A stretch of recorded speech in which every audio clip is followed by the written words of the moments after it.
Ladies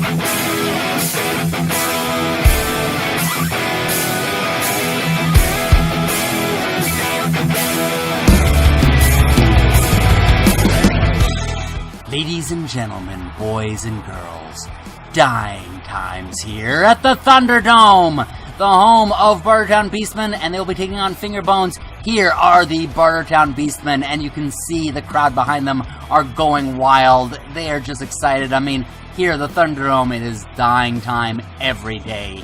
But they still keep up the excitement because they just can't wait, because 2 teams enter, 1 team leaves. And here we have Fingerbones. They're kind of already dead, so for them, dying time is every day as well. So it's just a gigantic party here because dying time is every day. And this is just such an exciting time for all of them because they're just so much into that sort of thing, I guess. Neither one has a hero, though, because we don't need another hero. We don't need to find the way home. All we need is a little goblin to flip a coin and tell us who's going to go first. It looks like it's going to go to the Bartertown Beastmen first. It is apparently perfect Blood Bowl weather up there at the top. Alright, so we see Fingerbones setting up. Hey, they have kind of a chaotic setup there. It's a setup I would expect to see from the goblins, but yeah, it looks like they just kind of have them all over. They probably have method to their madness. Alright, back here, they're all setting up. I don't know exactly what their strategy is. Let's see where Tina Turner is. She's probably in charge. Master Blaster is in charge. She did, after all, tell us all that. Alright, so it looks like they are prepared with sort of a concave setup with one of them in the back. It comes to the kickoff, cheering fans, and the ball went out of bounds, so it is going to be sent over to, way over here, Pig Killer, who was in the back there. That was going to be the collector, but Pig Killer now has it, and they're going to make some way over here on the left side. Master Blaster, one of the many Master Blasters on that side. Another Master Blaster getting in the way. Oh, but they're not going to go very far. I'm surprised they didn't do a blitz over there. They're going to do a blitz here in the center. This is interesting. You know, the Bartertown Beastmen, clearly they know what they're doing. They are in first place on the leaderboard. And there was a real gymnastic move. I see, so it was to hit him and then move over here to be the cage. So they're going to place Pig Killer right back there. They're not going to make very much of a push at the moment. Maybe they're just trying to lure them over there. I mean, it is the weakest side of the of Fingerbones, so you would think actually that.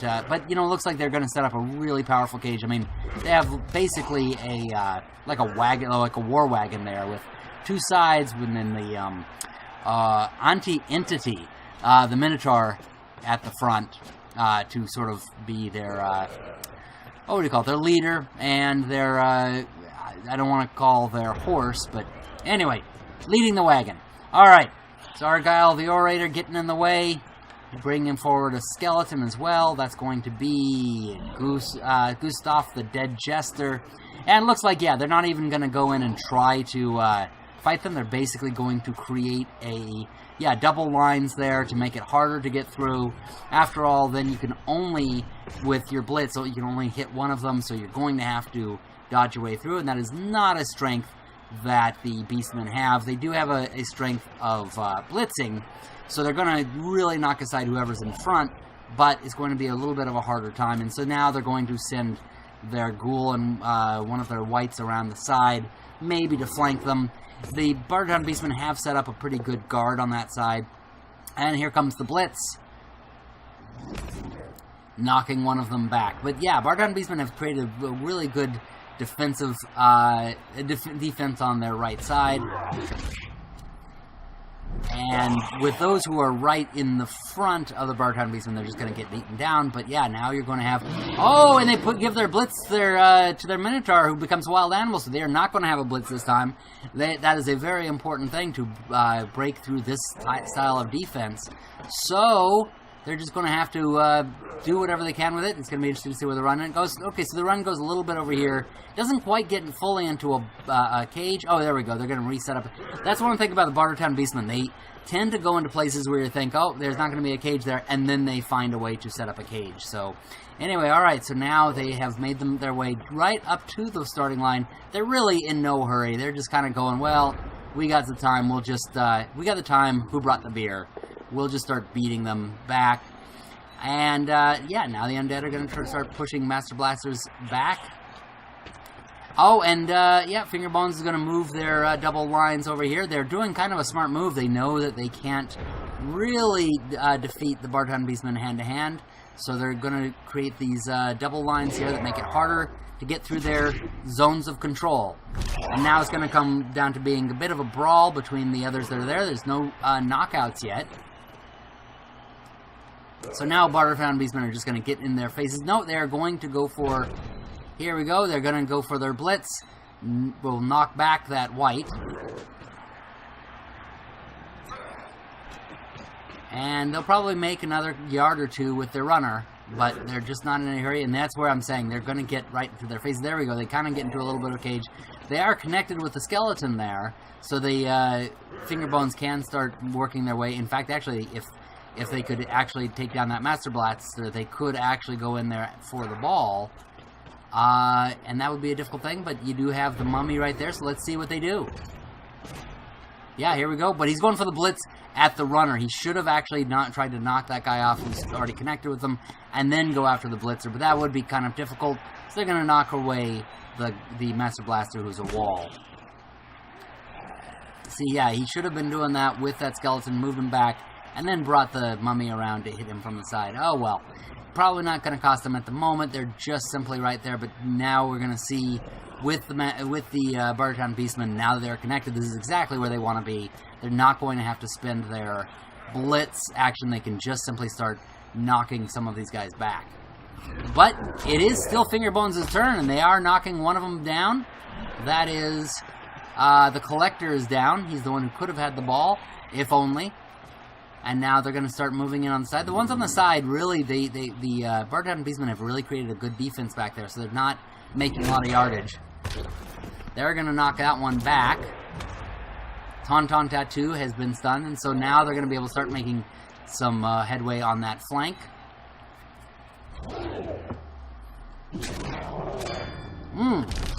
Pebble Leaper is KO'd. Now that is a big hit to Fingerbones, because Pebble Leaper has been one of their better players. Oh, and now they're going to use their blitz to knock back the other one on that side. They're probably going to make room on that left side, really trying to make room to get to the end zone over there. Yeah, and now they're going to create a wall rather than a rather than a cage, and try to move it into this little area here. I'll bet. Yep, there we go. That's going to be the wall there.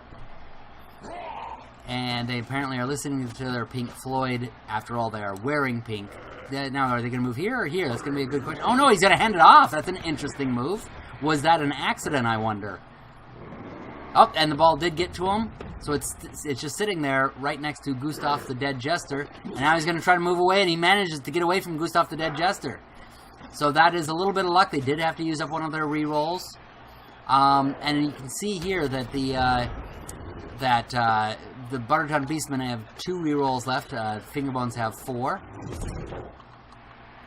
They're probably going to need it, because now that is a pretty good wall led by the Minotaur. And now he's probably within range of getting an touchdown. So now the Fingerbones are going to really have to get some of their guys up there. And their zombies and their skeletons just are not very fast, so it's going to be difficult to get them up there. They really need Skaven speed.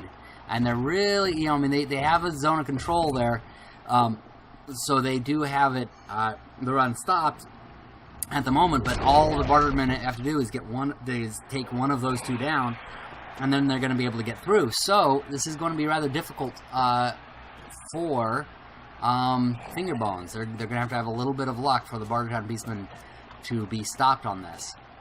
They're basically getting stopped all along that wall there.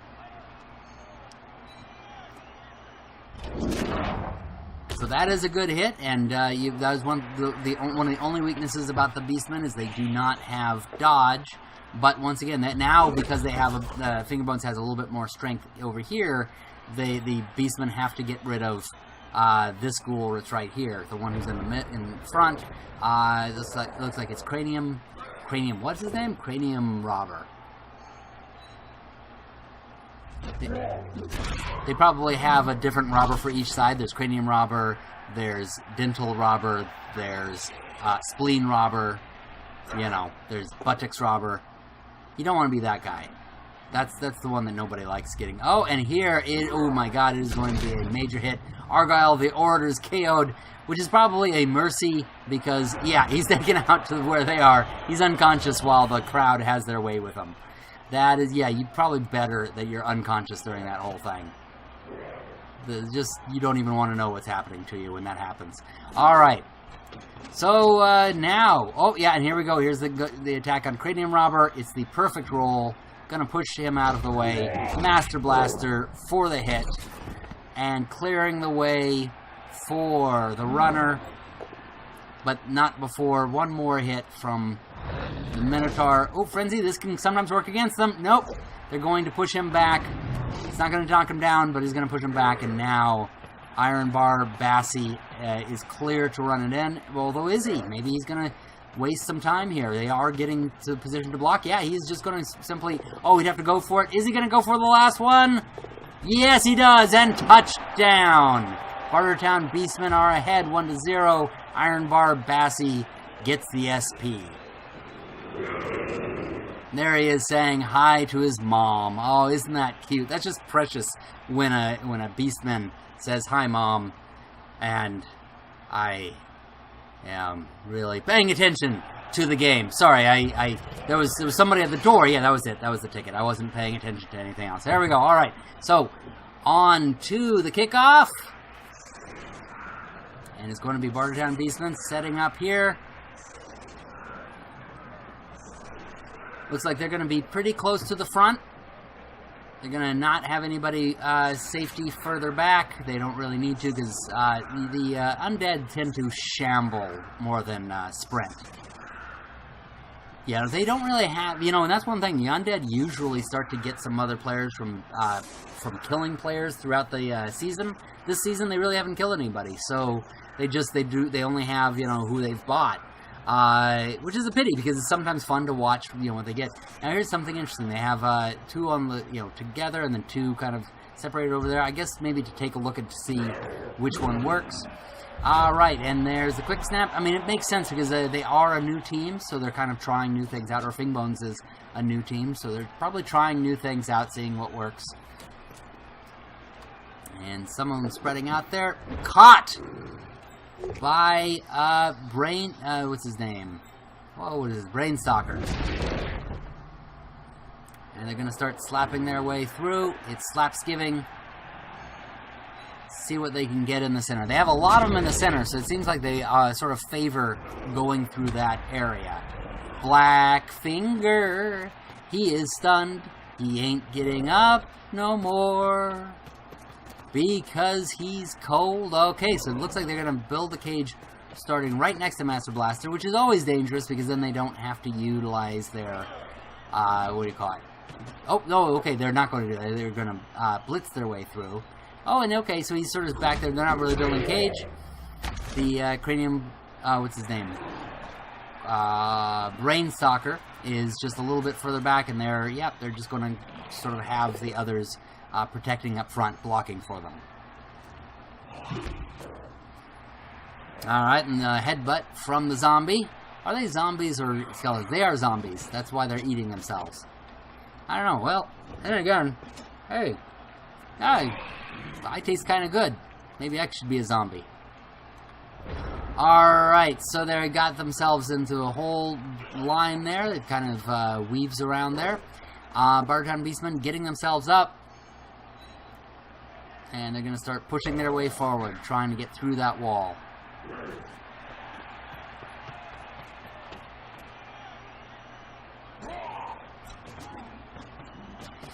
Alright, moving themselves to get into the way. There really isn't anything to stop them. Nothing in their way. So, oh, and there's where what's going to happen way over on the left side. That's where they're going to try to break through. And it's a double hit, so they both go down to the ground. They kick it down. But the one had wrestle, so it doesn't stop the this particular one. I've made that mistake myself, so I know what he's doing. You think, oh, bring him down, that will, but the thing is that doesn't end the turn. Now, Bartertown Beastmen have set up this pretty good defense there. It's going to be hard to break through. They're going to have to find one of these areas to find a little gap through. Mummies are always managing to break through. Unfortunately, because they're in the center, they're not really doing a lot of help on the right side. And one of the Beastmen pushed back just simply becomes more a part of that line. Now, something about finger bones, they really have to get through pretty quickly here. They do not have a lot of time to waste. It's not a desperate yet, but it's on turn 6. They're only going to have a couple turns after this. Now, there is a lot of room there on the left, but that's, of course, because Bartertown Beastmen saw there wasn't a lot over there.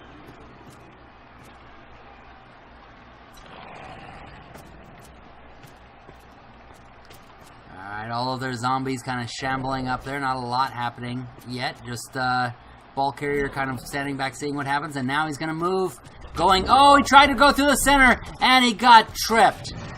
Brainstalker is KO'd. He has rerolls, but I probably got the reroll already because of the type of character, and the ball bounces into Bartertown territory where their players are already. So they only have two turns to get a touchdown, so I don't think they're going to get one, but they really have stopped the the finger bones run. So that's a pity for them.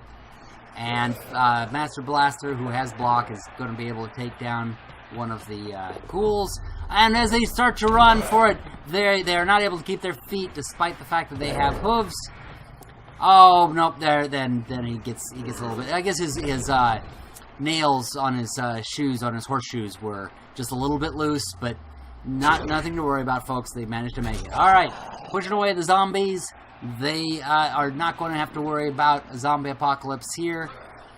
I guess that's the thing, is when you have a zombie apocalypse, get together with the Beastmen. That's the lesson you're learning. And another knockback. Oh, they're having such good luck, they do not have to worry about just hitting anywhere that they are. For them, it's just a matter of, well, you're here, I'll knock you down. You're here, I'll knock you down. In a lot of cases, you might be concerned that there's going to be a turnover because you don't knock someone down, they knock you down instead, but they're not having to worry. But when they try to move in the space, I mean, they're not very agile, so when they try to move out of someone's area, that's when they have to worry, and sure enough, that's exactly what happened. Alright, so now we have the finger bones getting themselves set up. One person right in the front.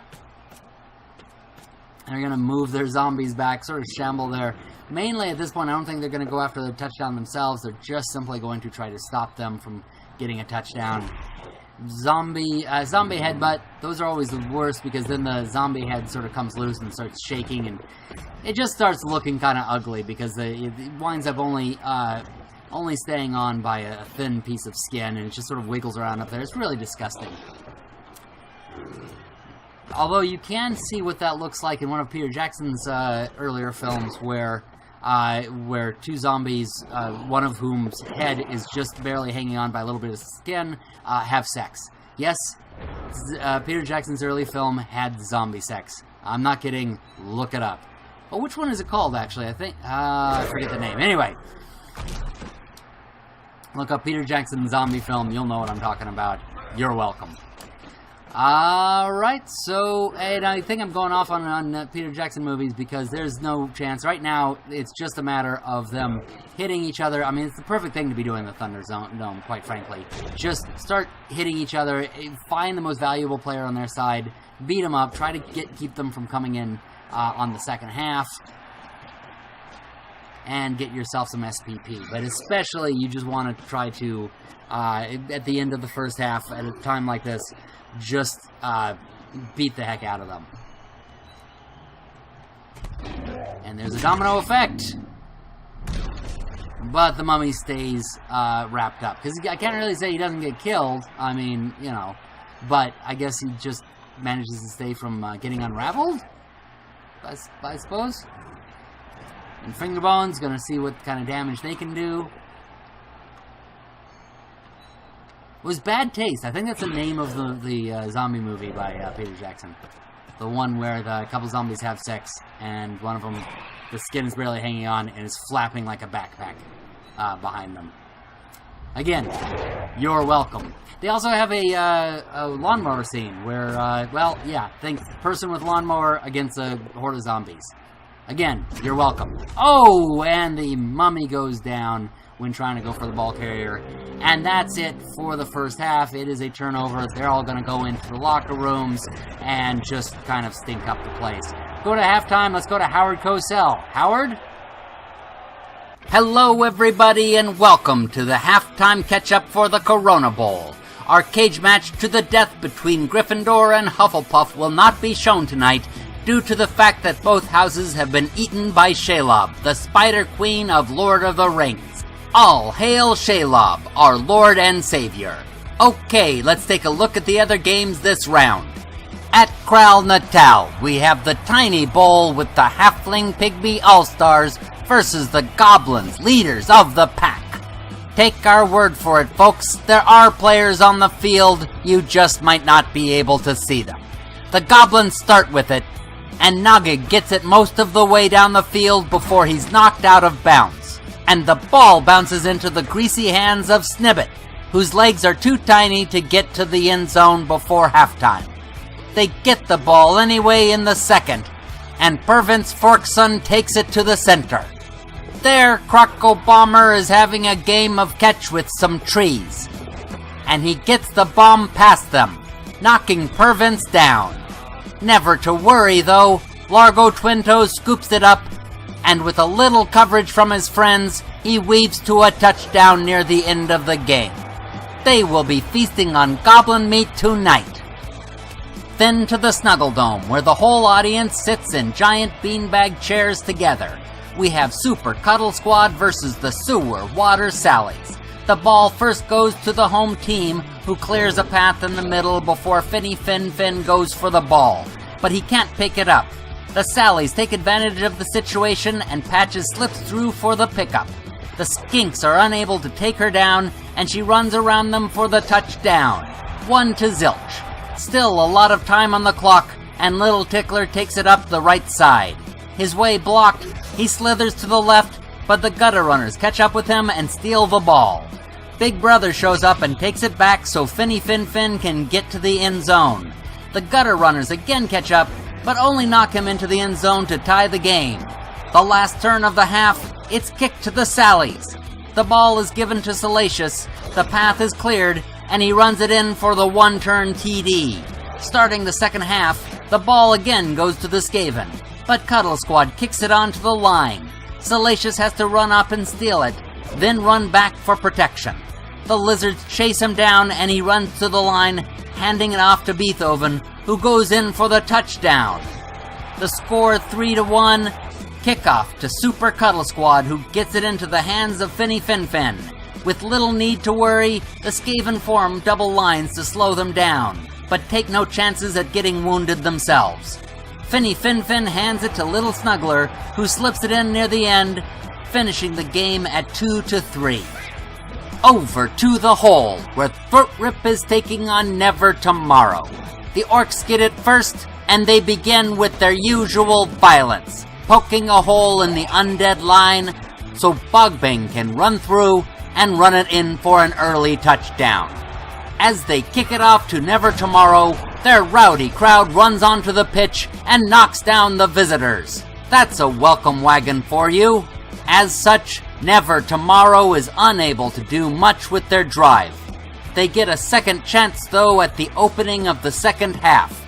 But it goes badly when one ghoul tries to throw it to the other, and the ball flies off course. Rick Gash rushes in, grabs the ball, and runs for another TD. Never Tomorrow gets one more shot, and there's a beautiful pass by Julian Postmortem to Coffin Slicer. Rick Gash gets through, though, and takes the ghoul down once again. Bogbang picks it up and runs it in for a third touchdown, and a shutout for the Undead. there was also the Blazing Marauders versus Stabby Scabby, which we would bring to you, but the Marauders made a YouTube copyright strike to avoid the humiliation of anyone seeing their epic defeat. But we did get a glimpse of one fan. It's Jamie Ball, and she was at the game. Looks like she's enjoying herself. Well, that's all there is from the other games. Back to your second half. Alright, back from the half. And it looks like Fingerbones is not going to get back one of their players, which is really a pity, because they have some catching up to do. It is 1-0 Bartertown Beastmen at their home field. However, Fingerbones is going to get the ball, so we're going to see they're going to need to set up pretty well. Okay, so they have their ghoul bat in the back, who is very fast, and is the pitch invasion. Oh, and the Bartertown its residents have just come down and beaten up the entire team just about. I mean, it's a touchback, and they can choose who it goes to, but who really cares at this point? It can go to pretty much anybody. Oh, and look at that luck. It just immediately goes both of them down. They first had 2 skulls. Oh, that is some bad luck on the part of Fingerbones. But, of course, in Bartertown, they're not exactly known for their fairness. They're not exactly known for their pity or sympathy. They're known for this, what's about to happen. Well, yeah, block and punching somebody and sending them to the ground. Yeah, it looks like Mel Gibson right down there. And there's a few people who'd be wanting to do that, I think. Anyway, alright, so going around, this is going to look like a sort of familiar sight for Fingerbones, getting their balls kind of handed to them, but we shall see. We will, there's some times when they come back for them, this sort of thing, and also pigs have been known to fly. Alright. The Beastmen start moving themselves up. They're not going to try to get the ball at the moment. They're just going to surround them and make it pretty much impossible for the Undead to get the ball. But they haven't, they're not defeated yet. They're going to all stand up. That's kind of a familiar sight from any zombie flick, just seeing all of them just rise up like that. I mean, I wish they had a graphic for, we could have seen that. For all of the crowd just running down, jumping into the Thunderdome and going, "We're in this game too!" And just, oh wait, actually here, while I was blabbering, Mudripper ran up, grabbed the ball. He is right next to one of the Beastmen, so it is going to be quite difficult. But let's see, he might get lucky. Also, their pigs might fly. No, actually, they could. That was actually the best move that they could do. It is just sort of one of those things where it's the home field of Bartertown, and anything can happen in Bartertown. It is the Thunderdome, and here comes the hit. Oh, and Mudripper goes flying, and so does the ball. Master Blaster for the hit. Ball goes falling into the back, and they're gonna start blocking some of the people as they go for it. Oh, here comes. Yep.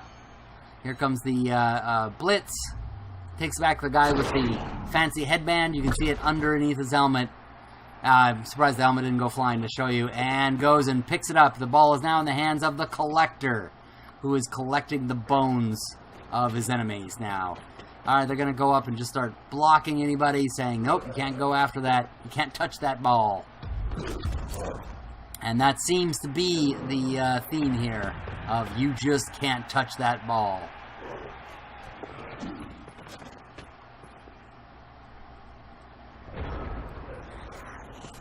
Alright, they're going to pick it up. Or not pick it up, they're going to get their zombies up from the... Oh, is that... Okay, that's the skeleton. Oh, and as one of their ghouls goes to Green Robber tries to run to get him, are they out of...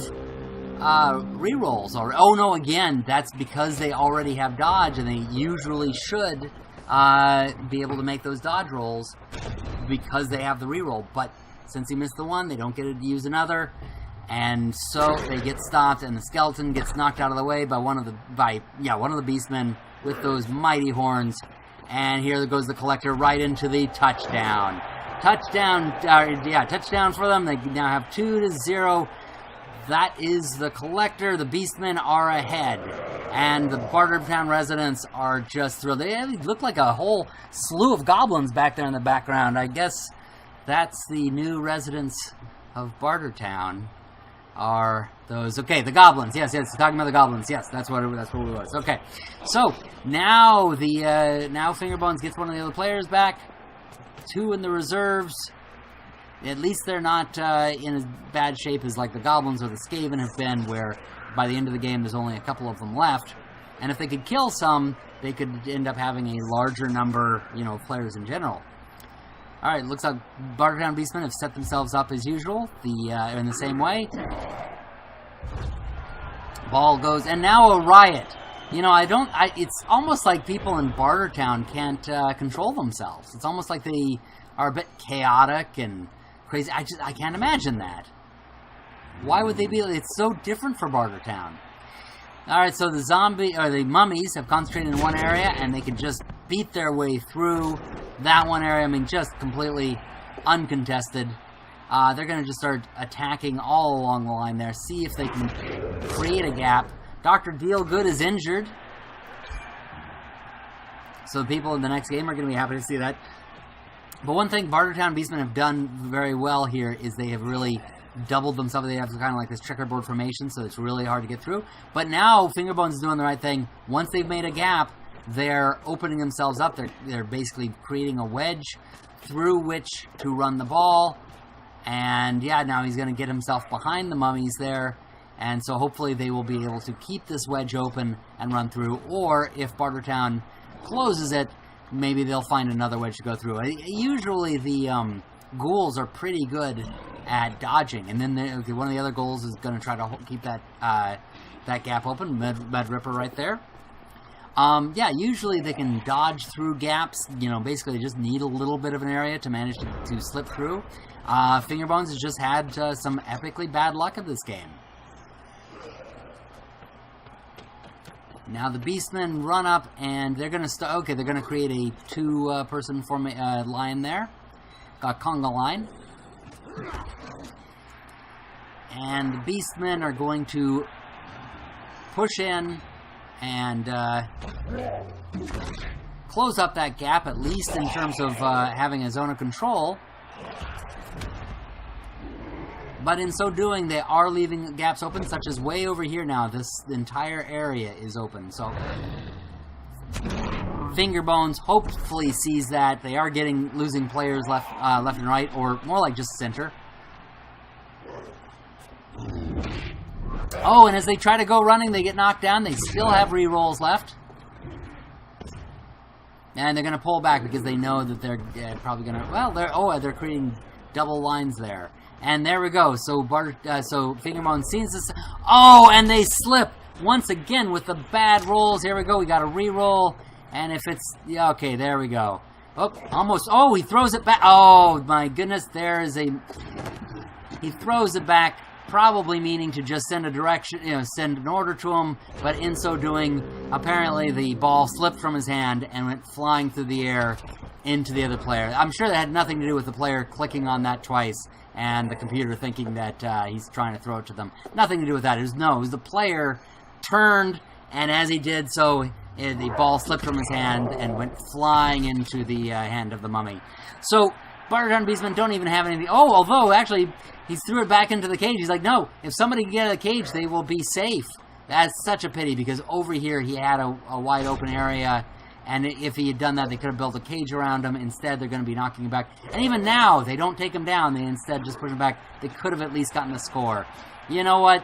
In my mind, just because of the spirit of them, I am going to say Fingerbones got a point in this. I'm not going to count it as a shutout, because that was just a, that was just a sad mistake on the part of Brainstalker. Brainstalker is going to have to be taught how to keep hold of the ball. But now Cranium Gobbler is going to get the ball, and he's like, this is where it was going. You were supposed to have it. Don't throw the ball to us. You keep it. You hold on to it, you idiot. Hold on to it, but he can't keep hold of it, and it goes right into the hands of one of the Bartertown Beastmen. This is a travesty happening right in front of us. Pig Killer has the ball. And it looks like even the Bartertown Beastmen feel all about them. They don't even know what to do. They're going back and forth. They're like, oh, we gotta go check them. No, we gotta protect our own runner now. Alright, they're gonna just put that one ghoul out of its misery. Put Brainstalker out of his misery. They're gonna hand the ball around to each other. They're like, hey, look, you have the ball. No, you have the ball. And they're just slipping and the ball's flying all over the place. It's just become a game of hot potato. Nobody wants it. Everybody's just like, this game is over. We're on the last turn. Let's just kind of run around here. Some of the zombies get some exercise. I mean, hey, they've been let out of their grave sites. So, you know, just this is where they get their exercise. And the white is moving on over here. Oh, they're going to actually maybe take this one guy down? No, they're just going to build a wall around him. Oh, there we go. Here comes the mummy. Who is this? Croner the Impaler. It's going to go up and impale this one guy just as revenge. Just a petty, petty revenge.